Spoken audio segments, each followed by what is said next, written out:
further on is called a town canter, which is a flat gallop. That gets a lot of use because it's probably the only flat gallop in Newmarket. And there is certain horses that after they've been trained in Newmarket quite a while, trained up Warren Hill, they start to feel the effects of going uphill all the time. So that's a good alternative for ride her on Sunday. And coming up here we will have Tiffany on her own in front. So as you all know, Tiffany, she got injured in the spring. She had a tiny crack in the lumbar vertebra, which is a very strange injury. And interestingly, Ryan Bliss was in the Arf Reading stables. Ryan did one of his usual things of popping in at the last minute, and we looked round Evening stables, and she was about the third horse we came to, and she took half a stiff step turning over, and Sir Mark and myself, our hearts dropped, and we thought that's straight away, even if they jog sound, that's the first sign of a little fracture. So we had our scans, and it showed a tiny crack of the lumbar vertebrae. So she had to have nearly 3 months off. She is ready to run. She needs to do one more piece of work on Tuesday, and she's ready to run. The options are she runs in the group race at Newmarket next Friday, the 3-year-old and upwards fillies Group 3, or she goes to Cologne on the Sunday for the Group 1, which is a race at the trainer thought is if she went to Newmarket she wouldn't have to travel. If she goes to Cologne, it's a Group 1, she's been raised. Probably that's what she needs to do. And then if she was lucky enough to win in Cologne, then for her next run or for her next 2 runs, we can be pretty brave where we go. So I think that the idea of trying to tick off that Group 1 victory, you would hope that everybody else has had a hard season and she's now coming to the fresh. She's traditionally run very well first time out every year, so we're very much looking forward to it. So that decision will be made after she works next Tuesday. But I'm not going to say which way I'd go. But there's two good reasons for. There's a good reason for each, and then see where we go from there. And sorry, the other horse we have coming is Sheriff's Court. Sheriff's Court's had 2.5 weeks turned out, and this is his first canter back. Tiffany will do 2 canters. Sheriff's Court will do 1 because this is his first canter back, and it's good timing you're here, but he's not ready. What we say for a first canter is just ordinary speed, sort of 15-16 seconds a furlong, and then second canter, same again along the bottom, and then as you reach the hill, we just go back and quicker. Tiffany has always been a beautiful ride. There's not many I fancy riding now, but if I had to ride her, I'd do that.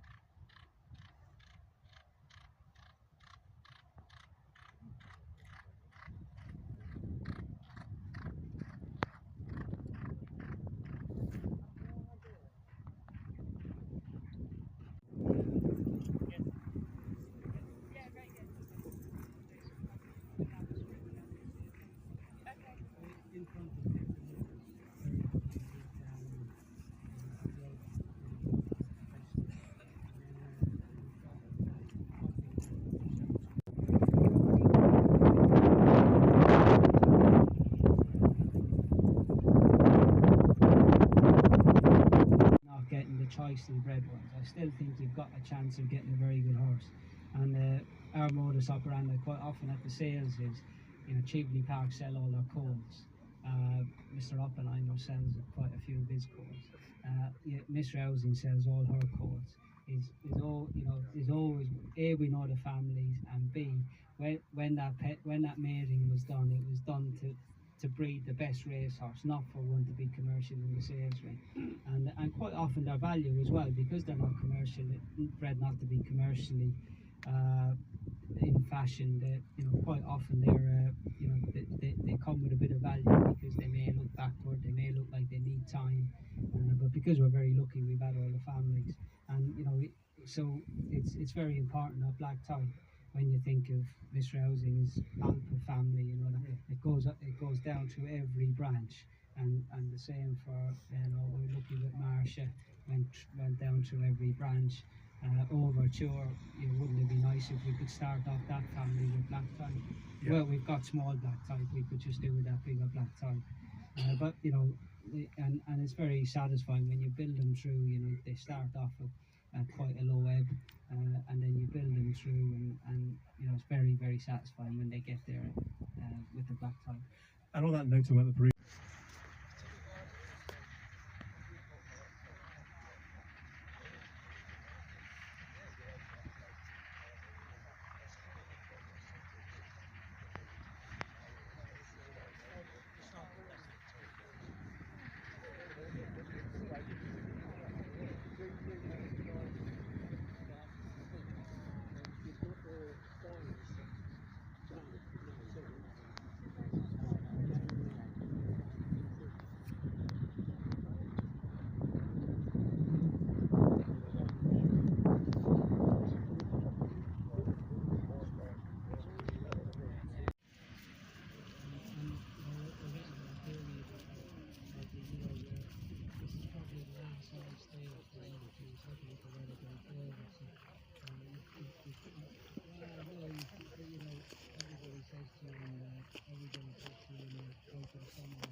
This is Tiffany.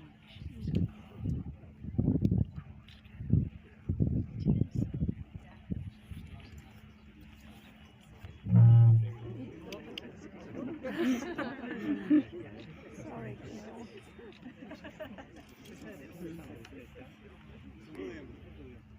She's the ultimate professional. Happy to stand there. I think the last time everyone came, she wasn't so professional, but she was quite fresh.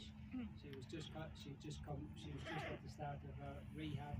But as you can see now, she's much more settled. She's come back in. Yeah, just back this far, just get the standards for that. That's okay. hey, that's it. And That's it. So she's come in, she's had her 2 canters, she's had a swim, and she's looking forward to her lunch, so she's finished posing here. But as you can see, she's, what makes her so special is not only is she good, but she's also, she's beautiful looking. If you could stamp a filly, you'd like her to look like this. And she's also by a stallion who's not absolutely, they call him sub-fertile. So he's not always guaranteed to get the mare in four. So when the time comes, she will be a bit of a collector's item. She's beautiful, she's very good, and she's by a stallion that there's not too many of them about. So she ticks all the boxes. Yeah. So if we can tick that last box and make her a good bull winner, that would be a huge relief to us here. I mean, she's got the class. I think she's on the market. She's at 113 at the moment. Yes. Yeah. And European pattern rules and all that kind of business is strictly, say, 115 upwards. It sends it like Group 1 category. So she's not far off. No, and she don't, you saw how unlucky she was in Munich at the end of last year. She looked like she'd had the race won, and from the clouds, Hammer Hansen came and got her on the line. Yeah. And in fairness to her, he got the winner got her that quick. She didn't really have time to respond. When she runs, how we think we may just want to be a little bit more patient with her. But in fairness to Luke, he went and beat the Godolphin horse, which was the main danger. And actually, the Godolphin horse didn't get any closer to us at the line, so it wasn't as if we were stopping. I think it was one of those things. You wanted to blame somebody, but there was no one to blame. It was just bad luck. You walked away thinking, I can't actually believe that's just happened. But And the winner went on. I think you retired there into the stallion, didn't you, as well? So a decent horse anyway. Yeah. And let me just ask you back a step, please, William. What makes her such a good-looking horse in terms of her physique? Well, I think what you need is when you're looking to buy yearlings and when you're looking at this filly, you just need everything to be in the right place. So if they're not completely straight in front, it puts pressure on their knees, on their ankles. Every horse should have a good length of neck, because the length of neck sometimes corresponds with their stride. So that if they've just got a small choppy neck, it means that they're only going to have a small stride. If they've got a nice big long neck, it means they're going to cover the ground. And I think the one thing that's very important is a width of rib cage. So as you can see, this filly here, she's got a nice width of rib cage, because that's where all the real working organs are, the heart, etc. And quite often when we're looking at yearlings, we're looking for yearlings with sort of wide sprung ribs, because quite often you'll see good horses and they're barreling from their shoulder back. But let me tell you, the most important thing is what's in here, because it's like any sportsman. They can have all the talent in the world, but if they haven't got that to match it, it's no good.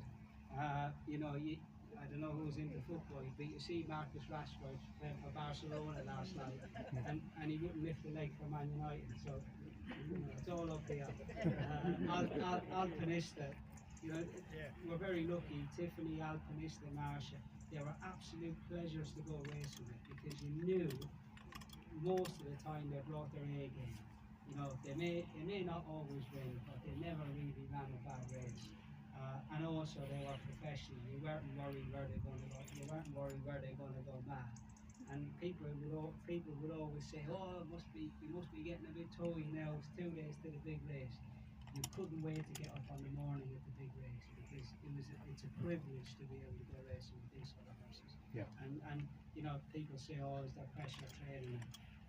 All the pressure is training bad horses, because they don't help you one bit. These good horses help you all the time. Well, it says something, those She was really shaky, and now she's put her coat up. So she's now she's sunbathing. She's stood in the sun. She's enjoying it. It makes her look less glossy when she does it. But that's what she's doing. Oscar, are you happy? Yeah, I Is think everybody happy? I think what photos haven't we? So next up we've got Sheriff's Court.